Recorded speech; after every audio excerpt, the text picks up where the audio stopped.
Hello दोस्तों, DSA using Java lecture series में आपका स्वागत है। आज हम लोग सॉल्व करने वाले हैं लीड कोड की प्रॉब्लम नंबर 3211 जिसका नाम है generate binary string without adjacent zero. तो ये प्रॉब्लम रिकर्जन बेस्ड एक बहुत ही बेहतरीन प्रॉब्लम है और मैं इसको समझाऊंगा तो आपकी रिकर्जन की समझ और बेहतर डेवलप होगी। और अगर आप डीएसए की तैयारी कर रहे हैं तो विजिट कर सकते हैं मेरे चैनल को धनंजय शर्मा ऑफिशियल, जहाँ पे मैंने अलग अलग टॉपिक्स पे, चाहे वो बैक ट्रैकिंग हो, चाहे वो स्लाइडिंग विंडो हो, चाहे वो रिकर्जन हो, अलग अलग जावा पे हो, चाहे आप देख सकते हैं यहाँ पे पाइथन पे हो या सी प्लस प्लस पे हो, तो अलग अलग लैंग्वेज पे मैंने यहाँ पर डीएसए को बहुत अच्छे से पढ़ाया है। तो अगर आपको डीएसए की तैयारी करनी है तो आप विजिट कर सकते हैं धनंजय शर्मा ऑफिशियल। ठीक है, तो आइए हम लोग डिस्कस करते हैं आज की प्रॉब्लम के बारे में। ठीक, तो प्रॉब्लम का नाम है generate binary string without adjacent zero. ठीक है, ये कह रहा है कि आपके पास एक पॉजिटिव इंटीजर एन दिया गया है। ठीक है, तो हमारे पास एक दिया गया है पॉजिटिव इंटीजर एन और कह रहा है कि बाइनरी स्ट्रिंग एक्स को कैसे डिफाइन किया है कि वो वैलिड तभी है जब उसकी जितनी भी सब स्ट्रिंग हैं जिसकी लेंथ 2 है उसमें कम से कम एक वन होना चाहिए। मतलब कि जैसे दो वन में एक वन कैसे हो सकता है? अगर हमारा कोई मान लीजिए सब स्ट्रिंग बाइनरी स्ट्रिंग है तो भाई या तो इन दोनों में एक वन कम से कम है, या तो इनमें एक वन है, या तो इसमें एक वन है कि नहीं? तो इसका मतलब ये हुआ कि हम ये दो जीरो एक साथ नहीं रख सकते। कहने का मतलब यही हुआ ना कि अगर दो, जैसे दो की लेंथ की बाइनरी स्ट्रिंग में कम से कम एक वन का मतलब तो यही है, यही तो बनेंगे, या तो दोनों वन हो, या तो एक वन हो इधर वाला, या तो एक वन इधर वाला हो। इसका मतलब हम और ये निकाल सकते हैं कि इसका मतलब ये हुआ कि दो जीरो एक साथ नहीं हो सकते, हर जीरो के बाद वन या वन के बाद जीरो हमको चाहिए ही चाहिए। ठीक है, तो ये हमारी इसकी जो बेसिक थॉट है और ये हमारा आउटपुट है, एन दिया गया है, ये आउटपुट है। ये आउटपुट कैसे जनरेट हुआ इसके लिए हम लोग पहले बनाएंगे रिकर्जन ट्री, और पहले रिकर्जन ट्री से हम लोग समझने की कोशिश करेंगे कि इसको कैसे अप्रोच करना है। ठीक है, जब तक आप रिकर्जन ट्री नहीं बनाएंगे तब तक आपको इस प्रॉब्लम को अप्रोच करने में हमेशा दिक्कत होगी। तो हमारे पास क्या दिया गया है? एन दिया गया है और एन की वैल्यू कितनी दी गई है? 3 दी गई है। ठीक है, तो टेक्निकली हम क्या मान लेंगे कि हमारे पास ओपन मतलब एक हमारे पास जीरो है, कितने हमारे मान के चलेंगे कि जीरो हमारे पास 3 है, और हमारे पास वन भी कितने हैं? 3 है। ठीक है, तो हम कुछ इस तरीके से इसको बनाएंगे कि यहाँ पे जब आप इसको बनाने जाएंगे तो यहाँ पे आप इसको ड्रॉ करें, और ड्रॉ करते समय आप यहाँ पे ऐसे देखें कि यहाँ पे हमारे पास शुरुआत में 3 जीरो है, 3 वन है, और आउटपुट क्या है? एक ब्लैंक स्ट्रिंग है। ठीक है, ये पहला आर्गुमेंट वन है, दूसरा आर्गुमेंट क्या है? जीरो है, तीसरा आर्गुमेंट हमारा आउटपुट है, करंट आउटपुट। ठीक, अब क्या है कि पहली बार क्या पहली स्ट्रिंग को बनाने के लिए देखिए ये जीरो से भी चालू हो सकता है, वन से भी चालू हो सकता है, इसका मतलब दोनों चॉइस है, तो बिल्कुल दोनों चॉइस है। तो पहली बार बनाने के लिए या तो आप जीरो ले सकते हैं या तो वन ले सकते हैं। ठीक है, जब जीरो लेंगे तो चूंकि पहला जीरो है दूसरा वन है तो क्या हो जाएगा? इसको इस तरीके से आप ड्रॉ करिए, देखिए यहाँ पे ध्यान से। तो जब जीरो में से वन घट जाएगा तो ये कितना बचेगा? 2, और यहाँ पे हो गया 3, आउटपुट में क्या आ जाएगा? 0। ठीक है, और यहाँ पे अगर आप इसको बनाएं तो कैसे बनाएंगे? देखिए ध्यान से, वन लेंगे तो वन में कैसे आएगा? बिल्कुल आराम से। यहाँ पे देखिए पहला जीरो का है तो पहले में कोई चेंज नहीं होगा, वन में एक घट जाएगा और आउटपुट में क्या आ जाएगा? वन आ जाएगा।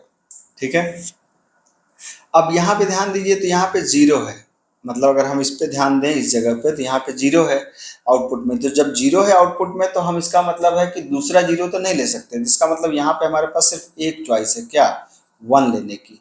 जब हम वन लेंगे तो कैसे बनेगा? वन लेंगे तो ये कुछ इस तरीके से बनेगा कि यहाँ पर जब वन लेंगे तो ये होगा 2, 3 में से चूंकि एक वन ले लिया तो 2 आ गया और जीरो वन यहाँ बन गया। ठीक है, यहाँ पे क्या है? वन के बाद, तो वन के बाद हम ध्यान दें तो जीरो भी हो सकता है और वन के बाद वन भी हो सकता है, क्योंकि मतलब एक वन तो होना ही चाहिए। ठीक है, तो यहाँ पे दोनों चॉइस है तो हमने दोनों चॉइस को ले लिया, पहली बार जीरो, दूसरी बार वन, दूसरी बार जीरो, फिर वन। तो कैसे ले लिया हमने यहाँ पे? इसको अगर आप बनाएं तो इसको ध्यान से देखिए क्या है। जब जीरो लेंगे तो यहाँ पे हो जाएगा 2 जीरो, यहाँ पे पहला पार्ट क्या है? जीरो का पार्ट है ना पहला वाला पार्ट, तो जीरो में से एक घट जाएगा। ठीक, तो क्या हो जाएगा? ये हो गया 2, और वन 2 पहले से ही है, यहाँ पे 2 पहले से है तो यहाँ पे वन को 2 आपने कर दिया, आउटपुट में क्या गया? पिछला आउटपुट वन था तो वन के साथ में जीरो को आपने ऐड कर दिया। ठीक, अब इधर क्या हो रहा है? तो अगर आप वन लेंगे तो क्या हो जाएगा? वन लेंगे तो वन वाले पार्ट से कितना घट जाएगा? वन घट जाएगा, तो जीरो 3 बचेगा, यहाँ पे वन घट जाएगा तो ये बचेगा वन, और ये हो जाएगा वन वन। ठीक, यहाँ पे हो गया। अब यहाँ पे जब जीरो वन है तो 0 1 में अगर आप ध्यान दीजिए तो 0 1 में हम यहाँ पे क्या कर सकते हैं, हम यहाँ पे 1 भी ले सकते हैं और यहाँ पे क्या ले सकते हैं, 0 1 में है तो 0 1 में हम यहाँ पे 0 1 भी ले सकते हैं, ठीक है, और 0 1 0 भी ले सकते हैं। हम यहाँ पे दोनों ले सकते हैं, अगर हम यहाँ पे चाहें तो हमारे पास दोनों ऑप्शन है।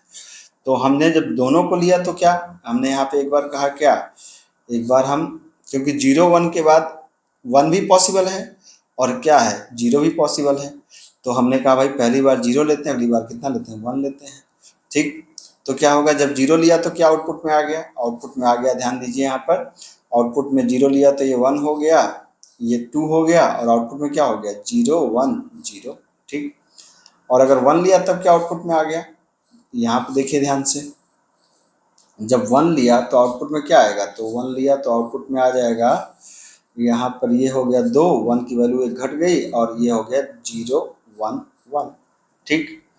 अब यहाँ पर ध्यान दीजिए तो यहाँ पर 1 0 0 है, तो हम 1 0 0 में अगर 1 लेंगे तब तो हमारा वैलिड आ जाएगा, लेकिन अगर 0 लेंगे तो हमारी कंडीशन फेल हो जाएगी। क्यों कंडीशन इसलिए फेल हो जाएगी, क्योंकि हम 2 0 को एडजेसेंट एक साथ नहीं रख सकते, दो दो दो की लेंथ की बाइनरी में कम से कम एक 1 तो होना ही चाहिए यहाँ पे, ठीक है, इसलिए यहाँ पे 0 का ऑप्शन नहीं है, तो हम क्या लेंगे, हम यहाँ पे सिर्फ लेंगे 1, ठीक है, तो 1 लेंगे हम लोग यहाँ पे। अब ध्यान दीजिए यहाँ पे, तो ये हो गया 2 1 और ये हो गया 1 0 1, ठीक। यहाँ पे क्या करें, यहाँ पे क्या हम 0 ले सकते हैं, क्या बिल्कुल ले सकते हैं, 1 ले सकते हैं, 1 भी ले सकते हैं। तो अब यहाँ पे आइए तो एक बार क्या लेंगे 0 और एक बार क्या लेंगे 1 लेंगे, ठीक।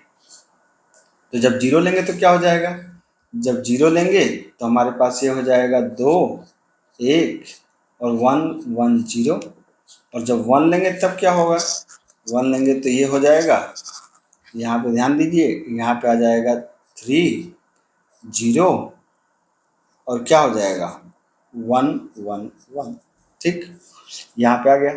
अब एक चीज़ और हमको ध्यान देना है कि जैसे ही लेंथ हमारी कितनी हो जाए, 3 हो जाए, हमें रुक जाना है। तो आप देखिए पहला आउटपुट इससे मैच कर गया, दूसरा आउटपुट इससे मैच कर गया, तीसरा आउटपुट इससे मैच कर गया, चौथा आउटपुट इससे मैच कर गया और पांचवा आउटपुट इससे मैच कर गया, है ना।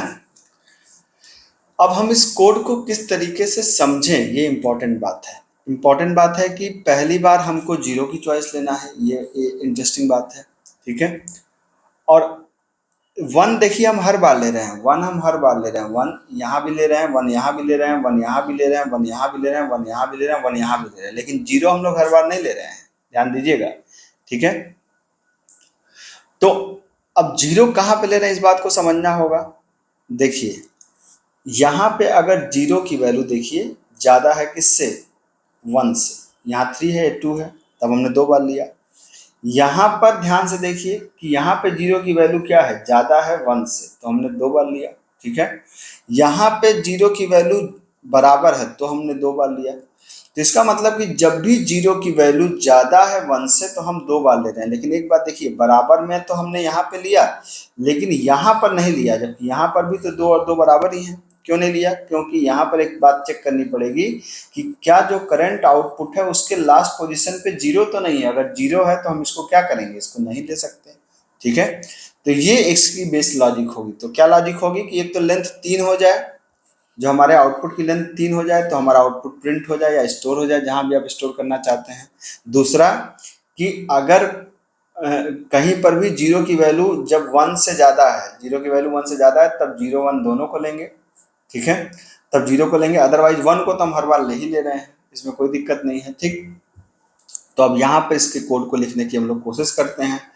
तो इसके कोड में जो आपको दिया गया है, क्या दिया गया है, इस तरीके से दिया गया है कि एक आपके पास वैलिड स्ट्रिंग नाम का फंक्शन है जिसके अंदर n एक आर्गुमेंट है और यहाँ पर लिस्ट टाइप को रिटर्न करना है, ठीक है। तो चूंकि ये काम रिकर्जन से या बैकट्रैकिंग से हो सकता है और यहाँ से हम लोग इसको सॉल्व करने वाले हैं रिकर्जन से, तो आपको क्या करना चाहिए, आपको एक लेना चाहिए लिस्ट क्या स्ट्रिंग टाइप का, और ये हो जाएगा हमारा final result is equal to new, क्या कर देना चाहिए आपको, यहाँ पे कर देना चाहिए एरे लिस्ट, ठीक है। तो ये बन गया आपका फाइनल रिजल्ट के लिए। फाइनल रिजल्ट के साथ साथ हमको एक चीज़ और चाहिए, क्योंकि ये जो यहाँ पर आप देख रहे हैं ना, ये आउटपुट क्या है, ये करंट आउटपुट है जो फाइनल रिजल्ट के अंदर जाकर स्टोर होगा। तो करंट आउटपुट के लिए हमको यहाँ पे एक स्ट्रिंग टाइप की वैल्यू लेनी पड़ेगी। तो हमने यहाँ पे एक ले लिया क्या, एक ले लिया हमने स्ट्रिंग टाइप का करंट आउटपुट, ठीक है, CO कर दिया। और CO क्या है, बाय डिफॉल्ट ब्लैंक है, ठीक। और सॉल्व फंक्शन के अंदर आपने क्या पास कर दिया, आपने पास कर दिया n, ये नंबर ऑफ 0 है, n नंबर ऑफ 1 है, n तो एक खुद एक n है ही है जो n साइज है, मतलब ये जो n है बेसिकली क्या है, नंबर ऑफ 0, और ये n क्या है, नंबर ऑफ 1, और ये n तो है ही है। एक हमारा है करंट आउटपुट और एक है हमारा फाइनल रिजल्ट, ठीक है। तो ये हो गया हमारा। अब इसको इतना करने के बाद हम लोग क्या करेंगे, अब सॉल्व फंक्शन को डिफाइन करेंगे, ठीक है। तो सॉल्व फंक्शन को डिफाइन करने के लिए क्या करेंगे, सॉल्व फंक्शन को डिफाइन करने के लिए इसको ट्री को फिर से देखिए आप ध्यान से, और अब यहाँ पे सॉल्व फंक्शन को डिफाइन करते हैं। क्या करेंगे देखिए, ठीक है। तो सॉल्व फंक्शन को डिफाइन करने के लिए हमने लिखा क्या, हमने कहा कि पब्लिक वाइड सॉल्व। इसमें क्या था, पहला था नंबर ऑफ 0, ठीक है, दूसरा तो क्या था नंबर ऑफ 1, तीसरा क्या था INTN, चौथा क्या था स्ट्रिंग करंट आउटपुट, और लास्ट क्या था, लास्ट था लिस्ट स्ट्रिंग, किस नाम से था, फाइनल रिजल्ट नाम से था, ठीक है। ये बन गया था आपका। अब हमने कहा भाई कि अगर कभी भी जो हमारा करंट आउटपुट है, ये जो करंट आउटपुट है इसकी लेंथ 3 हो जाए, आपने यही तो देखा था कि यहाँ पे ये नहीं घट रहा है, ये अभी बचा हुआ है, ये बचा हुआ है, लेकिन लेंथ 3 होने पे ही हम क्या करेंगे, आउटपुट को हम यहाँ पे प्रिंट करा देंगे, ठीक है। तो इसी चीज़ को हम यहाँ बेस बनाएंगे। क्या बेस बनाएंगे कि हमने कहा कि यदि हमारा जो क्या है, हमारा जो CO डॉट लेंथ है, करंट आउटपुट की जो लेंथ है, अगर वो इज इक्वल टू कितना है n के, n का मतलब 3, n की वैल्यू अलग अलग हो सकती है, तब क्या करो, तो फाइनल रिजल्ट के अंदर ऐड कर दो किसको, करंट आउटपुट को, ठीक है, और क्या कर दो, रिटर्न कर दो। ये हो गया आपका। अब क्या करना है, अब हमको लेना है पहले 0 को और फिर लेना है हमको 1 को। तो इसमें पहली बार तो हमको ये ध्यान देना है इस बात को कि हमें कब 0 को लेना है। तो कब 0 को लेना है, तो 0 को पहली बार तो देखिए, पहली बार तो हमको 0 को लेना ही लेना है, पहली बार तो 0 1 दोनों को लेना है। तो पहली बार जब हमने कहा कि पहली बार का मतलब क्या है, मतलब जब हमने कहा कि भाई पहली बार जब 0 बड़ा बराबर है किसके, n के, तब तो 0 को लेना ही लेना है। तो लेने का मतलब क्या हुआ कि सॉल्व फंक्शन के अंदर जो 0 माइनस क्या हो जाएगा, 1 हो जाएगा, और 1 एज इट इज आ जाएगा, n वैसे ही रहेगा। करंट आउटपुट के अंदर क्या आ जाएगा, 0 ऐड हो जाएगा, और फाइनल रिजल्ट तो एज इट इज रहेगा, ठीक है। लेकिन 0 को हर बार नहीं लेना है, मतलब हर बार जब 0 बराबर हो n के तब नहीं ले, ये सिर्फ पहली बार की बात कर रहे हैं, क्योंकि जो पहली बार है तो पहली बार लेना है यहाँ पे। लेकिन यहाँ पे जैसे आप देख सकते हैं कि इस केस में क्या है कि हमारे इस केस में हम तभी लेंगे जब हमारे पास क्या हो जाएगा, जब यहाँ पे 0 ना हो, इस वाले पार्ट में 0 ना हो, ठीक है। तो वो हमको समझना पड़ेगा।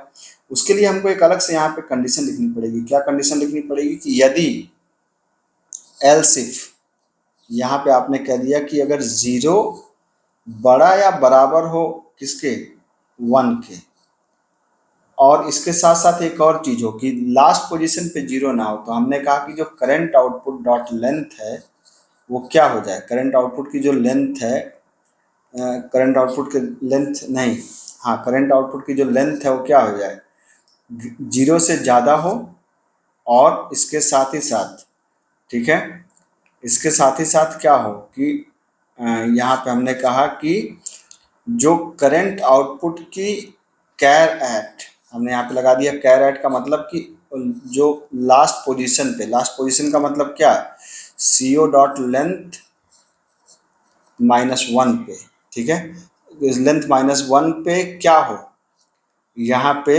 नॉट इक्वल टू 0 हो। यहाँ पे हमने कहा कि कैरेट के अंदर क्या कर दिया, हमने कहा CO dot length -1 is not equal to क्या हो, नॉट इक्वल टू 0। तब क्या हो, तब 0 को ले लो भैया, ठीक है।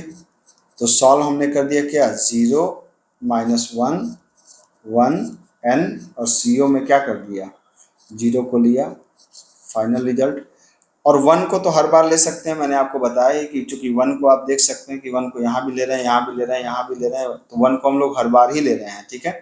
तो 1 को यहाँ पे डिफाइन कर दो। तो 1 को क्या डिफाइन कर देंगे, तो यहाँ पे आपने क्या कर दिया, आपने कहा कि सॉल्व 0, 1 माइनस 1 और n और CO में क्या जोड़ दो, CO में 1 को जोड़ दो और फाइनल रिजल्ट, बस काम खत्म हो गया आपका। तो यहाँ पर ये आपका पूरा का पूरा हो गया। यहाँ पर आपको एक काम ये करना पड़ेगा कि रिटर्न करना पड़ेगा, किसको रिटर्न करना पड़ेगा, फाइनल रिजल्ट को, बस काम खत्म आपका।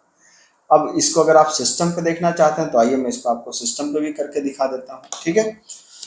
तो आइए सीधा हम लोग चलते हैं सिस्टम पे और इसको मैं आपको करके यहाँ पर दिखा देता हूँ कि ये कैसे होगा, ठीक। तो मैंने आपको बताया कि हम लोग यहाँ पे क्या लेंगे, एक लिस्ट स्ट्रिंग टाइप का हमने यहाँ पे लिया। क्या नाम रखा मैंने इसका, फाइनल रिजल्ट नाम रखा। Final result is equal to new क्या है, एरे लिस्ट कर दिया, ठीक है। और यहाँ पर हमने क्या किया, एक स्ट्रिंग दिया current output, current output is equal to क्या कर दिया, ब्लैंक कर दिया। और सॉल्व फंक्शन के अंदर number of 0, number of 1, n की खुद की वैल्यू, करंट आउटपुट और फाइनल रिजल्ट को हमने यहाँ पे कर दिया और रिटर्न कर दिया किसको, फाइनल रिजल्ट को। अब सॉल्व फंक्शन को डिफाइन कर दीजिए आपने जैसा कहा। तो पब्लिक क्या हो जाएगा, पब्लिक वाइड सॉल्व फंक्शन को डिफाइन करते हैं, int0 और int1, intn और स्ट्रिंग हमारा करंट आउटपुट और लिस्ट के अंदर क्या पास कर दिया, अपने स्ट्रिंग को पास कर दिया, ये हमारा है फाइनल रिजल्ट, ठीक। तो मैंने कहा कि यदि क्या है, current output dot length is equal to अगर 3 है तो क्या हो जाए, फाइनल रिजल्ट डॉट ऐड हो जाए क्या, करंट आउटपुट, और यहाँ पे क्या कर दें, रिटर्न कर दें, ठीक। और यहाँ पे क्या करें, मैंने कहा कि अगर आपको कभी भी जो पहली बार का मतलब क्या, जब 0 की वैल्यू बराबर हो किसके, n के, तो पहली बार तो 0 को लेना ही लेना है। तो सॉल्व फंक्शन के अंदर कॉल कर लो, 0 माइनस 1 कर दिया, 1 को ऐसे ही कर दें, n में कुछ करना ही नहीं है। करंट आउटपुट के अंदर आपने 0 को क्या कर दिया, 0 को ऐड कर दिया और फाइनल रिजल्ट को आपने दे दिया। इसके साथ साथ एक बाकी 0 को कब लेना है, तो हमने कहा कि अगर 0 बड़ा या बराबर है किसके, 1 के, और साथ ही साथ एक कंडीशन ये है कि जो हमारा करंट आउटपुट की जो लेंथ है, ठीक है, वो ज़्यादा है 0 से, तभी तो हम उसके लेंथ -1 पे चेक कर पाएंगे कि 0 है कि नहीं। 0 से ज़्यादा हो और, ठीक है, और क्या हो कि यहाँ पे current output dot char at, क्या कैर एट भाई, तो करंट आउटपुट डॉट लेंथ के -1 वाली लोकेशन पे, -1 वाली लोकेशन पे इज नॉट इक्वल टू क्या हो, नॉट इक्वल टू 0 हो, ठीक है। तब क्या करो, तब 0 को ले लो भैया, सॉल्व कर दिया किसको, 0 को लिया, 0 माइनस 1, 1 को लिया, n को लिया और c करंट आउटपुट के अंदर 0 को ऐड कर दिया और फिर फाइनल रिजल्ट को एग्जीक्यूट कर दिया। अदरवाइज हमने 1 को तो हर बार लेना है, तो 1 को यहाँ पे लाइए, यहाँ पे 0 को ऐसे रखिए, 1 माइनस 1 कर दीजिए, n कर दीजिए और क्या कर देंगे, और यहाँ पे करंट आउटपुट के अंदर हमने 1 को ऐड कर दिया और यहाँ पे फाइनल रिजल्ट है, बस हो गया आपका आउटपुट, ठीक है। अब इसको अगर आप सॉल्व करके देखना चाहें तो आप यहाँ पे देख सकते हैं कि ये जो मैंने इसको जब सॉल्व किया तो यहाँ पे मेरे ख्याल से इसमें कुछ गड़बड़ आ रही है, एक बार चेक कर। ओके, यहाँ पे लेंथ जो n है 3 है, 3 की जगह क्या हो जाएगा, n हो जाएगा, मैंने यहाँ पे गलती से कर दिया था। इसको अब आप रन करा के चेक कर लें यहाँ पे, तो आप देख सकते हैं कि दोनों टेस्ट केस मेरे ख्याल से पास हो गए हैं जी, बिल्कुल। अब इसको अगर आप सबमिट करके यहाँ पे देख लें तो ये सबमिट भी हो जाएगा, ठीक है। और ये हो गया आपका सबमिट, ठीक है। कंटेंट पसंद आया तो चैनल को सब्सक्राइब करिए, मैं इस तरह के शानदार कंटेंट लगातार आपके लिए लाता रहता हूँ। मिलता हूँ, थैंक यू सो मच।